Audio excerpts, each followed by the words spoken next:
So, eto na naman yung bagong recipe na papanoorin natin. Ayan, naglagay ng dahon ng saging at nilagyan ng mga egg yolk. Ano kaya ang gagawin? Oh, tapos may condensed milk. Ayan, ano kaya yung gagawin ni ate dito ngayon, no? Magpapasiklab kaya siya? Oops! Tapos tinanggal yung egg. Okay? Nung tinanggal na, ibinuhos. Ibinuhos yung laman nung banana. Dahon ng banana. Tapos sinalo-halo. Ay! Minix din at sinala yung mga itlog. Okay. Tapos ayan, kinalat siya doon sa kaldero at hinalo ng hinalo. At nilagyan ng food coloring. Ayun. Tapos ayun na, minix at nilagay sa lalagyan. Sinala na naman. Mineasure ba? Mineasure. Tapos nilagay sa ice candy na egg. Ganun. Ayan, tinalian.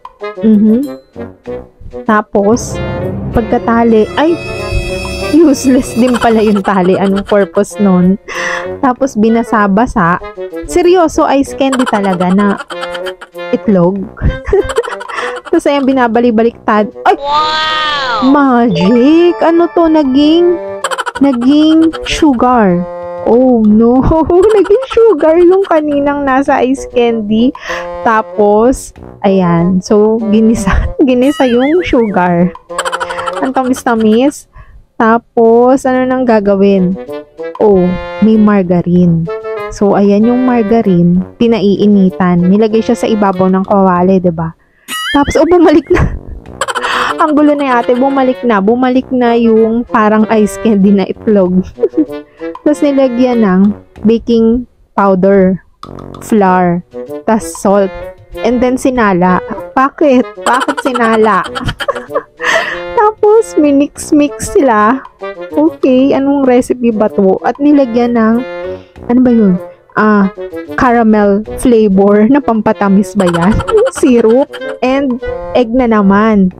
So, ayan, minix. Ano kaya kalalabasan ng recipe na to? At may margarine na pinaikot-ikot na parang ginawang flour. Oy, may presentation. Pero, kinalat din. Anong purpose? Anong purpose, no?